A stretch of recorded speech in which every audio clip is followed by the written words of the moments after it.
စိတ်သက်ဆိုတာဘာလဲစိတ်သက်ဆိုတာကျွန်တော်တို့ရဲ့အတွေးခေါ်အလောက်ပေါ်ထားတဲ့သဘောထားနဲ့အခက်အခဲကိုရင်ဆိုင်တဲ့ပုံစံပါပဲရှုံးနိုင်ခြင်းကိုလက်ခံခြင်းရှုံးနိုင်မှုဆိုတာအဆုံးသတ်မှုပဲသင်ခန်းစာတစ်ခုသာဖြစ်တယ်လို့မြင်နိုင်တဲ့စိတ်သက်မျိုးဇွဲတနေ့မှာအရာအလုံးအဆင်မပြေပေမဲ့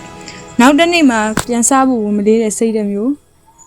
လူတစ်ယောက်ရဲ့အောင်မြင်မှုမှာ80%ကသူ့ရဲ့စိတ်သက်ပေါ်မှာပဲမူတည်နေပါတယ်သင်ဘလောက်ပဲကျွမ်းကျင်ပါစေစိတ်သက်ပျက်စီးနေအဲ့ဒီချင်းကလက်ကားပါပဲစိတ်သက်ကိုဘယ်လိုတိဆောက်မလဲကောင်းမွန်တဲ့စိတ်သက်ဆိုတာမွေးရပါမဟုတ်ပါဘူးလေ့ကျင့်ယူရတာပါအပြုသဘောဆောင်တဲ့အတွေးပြဿနာတစ်ခုကိုတွေ့ရင်ငါတော့မလုပ်နိုင်တော့ဘူးလို့မတွေးပါနဲ့ဒီပြဿနာကိုဘယ်လိုဖြေရှင်းရမလဲဆိုတဲ့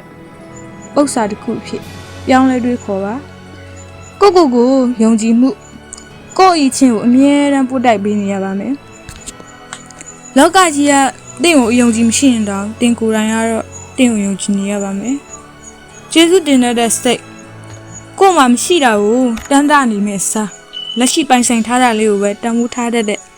စိတ်ကတင့်ကိုပူပြီးကြန့်ခိုင်စေပါတယ်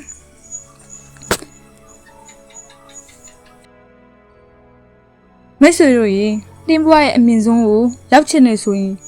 တင်းစိတ်တဲ့ကိုအမြဲတမ်းစစ်ဆေးပါလေမုံတိုင်းတိုင်လဲမကျသွားတဲ့တစ်ပင်ကြီးလိုမျိုးမြစ်တိချင်းနေမှမဆိုတည်ငြိမ်ပြီးရှေ့ကိုပဲဆက်လန်းနေတဲ့စိတ်တဲ့မျိုးပိုင်ဆိုင်အောင်ကြိုးစားပါမှတ်ထားပါတင်းအချင်းကတင်းကိုတကားပေါက်ထိ